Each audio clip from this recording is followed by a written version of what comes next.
जीवन में जो एक तरह से राजू भाई से सीखने का ये मिलता है कि हमेशा हम हंसते रहें, खुश रहें। देखो टेंशन तो हर चीज के इंसान के दौर में जीवन में आती है।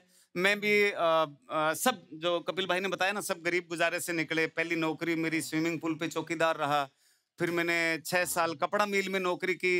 अब जब सब सेट हो गया कि मैं कपड़ा मिल में नौकरी कर रहा हूँ, थिएटर कर रहा हूँ, तो मेरा ये हाथ पूरा मशीन में आ गया। 13 जगह से टूटा ये। 13 महीने एडमिट रहा, 8 ऑपरेशन हुए, कई डॉक्टर काम करना सीख गए थे। तो मेरे को हर 7वें दिन खोल लेते थे, कहते सरिया लगाना है भाई साहब, यहाँ पेच लगाने हैं। मगर लगाओ, मैं बेला ही हूँ। तुम काम सीखो, किसी को कमी नहीं आनी चाहिए।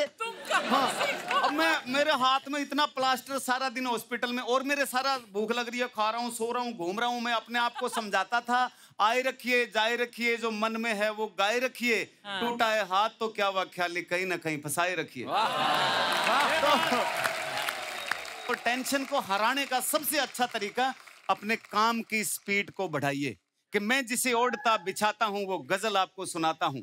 मैं जिसे ओढ़ता बिछाता हूं वो गजल आपको सुनाता हूं। ये जिंदगी ट्रेन सी गुजरती है, मैं पुल सा थरथराता हूं। जब से उखड़ गया बाजू मेरा, मैं और ज्यादा वजन उठाता हूं। जब से उखड़ गया बाजू मेरा, मैं और ज्यादा वजन उठाता हूं। काली भाई बहुत बढ़िया। थैंक यू राजू भाई, आपकी यादें, आपका आशीर्वाद हमेशा हमारे साथ बना रहेगा। आज के इस ट्रिब्यूट के लिए थैंक यू कपिल भाई कि इस तरह का आयोजन किया आपने। Thank you. राजीव भाई, आप सब जानते हैं बहुत अच्छे स्टैंड अप कॉमिक भी हैं, बहुत अच्छे राइटर भी हैं। इन्होंने राजू भाई के लिए भी बहुत सारी चीजें लिखी हैं। राजीव भाई, कुछ आपके अंदाज में हो जाए कुछ।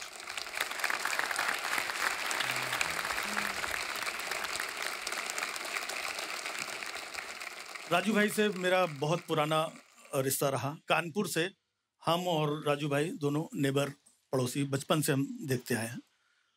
तो ऐसी बहुत सारी बातें, बहुत सारी यादें। लेकिन उनकी सबसे खास बात जो थी कि वो अपने यहाँ की जो बोली भाषा थी, हमारे यहाँ की अवधी भाषा, उसको यहाँ पर लेकर के आए और उस अवधी भाषा में कई बार परफॉर्म करते थे। मुझे थोड़ी सी बोलने में हिचक लगती थी कि पता नहीं यहाँ के लोग उस भाषा को समझेंगे या नहीं समझेंगे। और जैसा कि अब ये कुत्ते वाला मैटर बताया, ऐसे बहुत सारे ऑब्जेक्ट्स को वो बोल करके बताते थे, करते थे। अच्छा, उनका उधर छोटा जोक भी होता था ना उनका, जिस जोक में हमको लगता था यार तो बहुत मामूली सा जोक है, उसमें भी बड़े ठहाके लगवा देते थे। कभी कभी 1 लाइन के जोक कि एक सुखी पति था। क्या बात है, वाह, किसका था पता नहीं। बहुत बढ़िया। तो ऐसे एक महिला को मैंने देखा, उनके 4 बच्चे, लेकिन चारों बच्चों के बीच में 5-5 साल का गैप था। तो मैंने उनसे पूछा कि 5-5 साल का गैप हर बच्चे में कैसे मेंटेन किया आपने? तो बोले मेरे पति MLA हैं।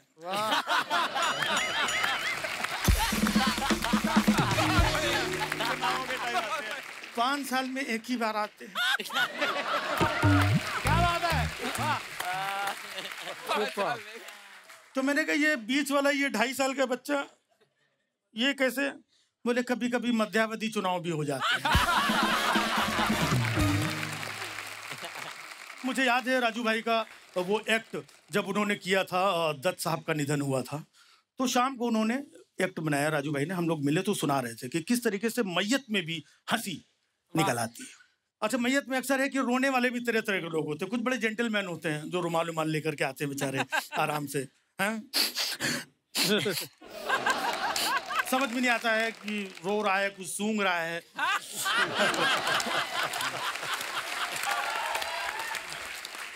कि जुकाम हो गया क्या, मतलब अपने अंदर अंदर रुमाल के रो लेते हैं। कुछ लोग बाहर से ही इतने दहाड़े मार करके रोते, अरे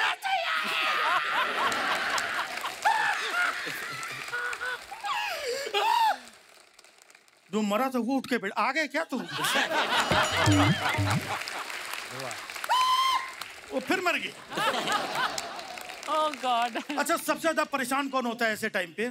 जो एक्सपायर हुआ है उसकी पत्नी सबसे ज्यादा परेशान, सबसे ज्यादा दुख। जो भी बाहर से आता है उसकी वाइफ से ही पूछता है, भाभी कैसे हुआ? और वो बेचारी बता बता के परेशान हो जाती है, क्योंकि बताती भी पूरा डिटेल में है।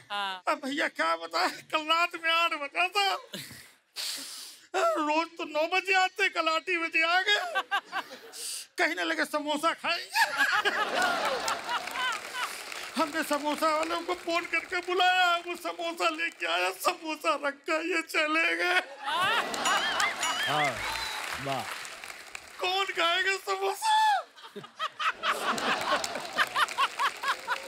उधर अब ये गया, दूसरा कैरेक्टर है, भाभी कैसे हुआ? अच्छा पूरा फिर उसको डिटेल क्या बताया भैया, कल रात में 8 बजा था, रोज तो 9 बजे आते, कल 8 बजे आ गए। कहे समोसा खाए, समोसा वाला समोसा ले गया, समोसा रख के चले गए, कौन खाएगा? अब पीछे 2 लोग बात कर रहे हैं, बोले हमको तो लग रहा है भाभी को इनसे ज्यादा समोसे के टेंशन हो रहा है। अच्छा फिर भी लोग मानते नहीं, फिर अगला आदमी चला, लाइन लगा खड़े हुए, अगला आदमी भाभी कैसा, फिर उसको डिटेल में बता रही। तो कब तक डिटेल में बताएगी? तो धीरे धीरे रोते रोते उसकी हालत इतनी खराब हो जाती है कि वर्ड्स कैसे एडिट होते जाते हैं जब इतने लोग आ जाते हैं। अब 8 आदमी पूछ चुके, 9वां फिर आया, भाभी कैसे हुआ? रात में 8-9 समोसा। ये अच्छा है, ये अच्छा है। वो गया अगला आदमी, भाभी कैसे हुआ? हो गया अगला आदमी, भाभी कैसे हुआ?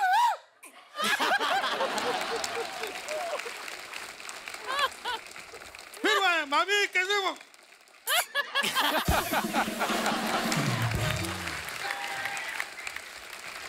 अब कैमरामैन से मेरी गुजारिश है कि सीधा जो कैमरा है अलबेला साहब के मुंह पे मारा जाए।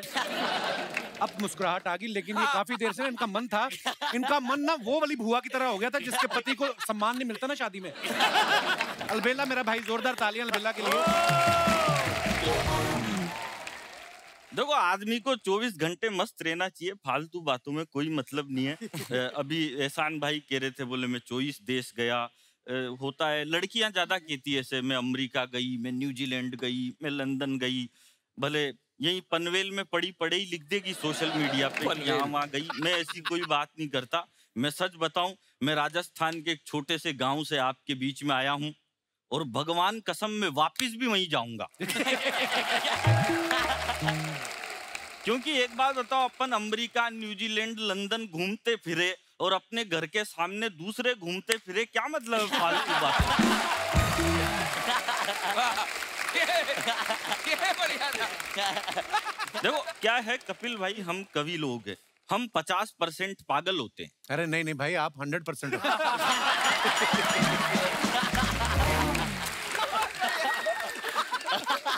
हम तो 50% ही होते हैं, 100% तो वो होता है जो हमको बुलाता है।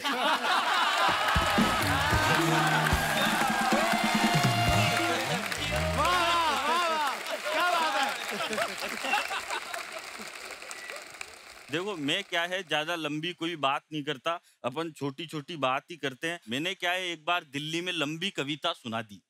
तो लंबी कविता सुनाने का संकट ये हुआ कि लंबी कविता सुन के सामने बैठा एक चीफ गेस्ट मर गया।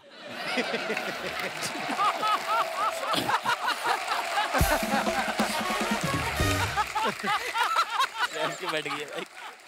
हंसने की बात नहीं है, बात ये है कि पुलिस मेरे को पकड़ के अदालत में ले गई।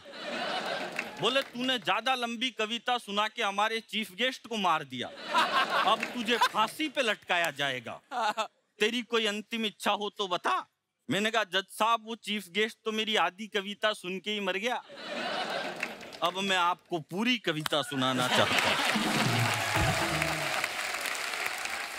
और भगवान कसम, मेरी बहुत सारी कविताएं तो 10-20 साल से आधी अधूरी चल रही है।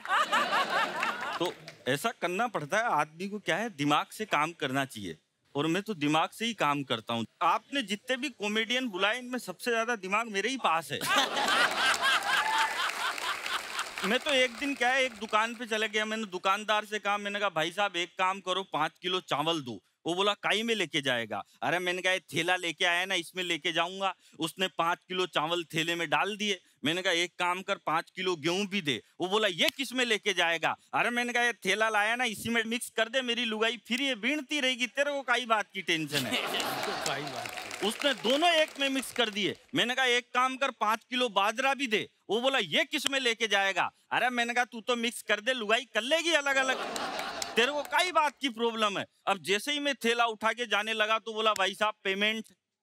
मैंने कहा पेमेंट अगले साल। बोला मैं उधारी में धंधा नहीं करता। मैंने कहा नहीं करता तो तेरा माल वापिस पकड़, अपने को काई बात की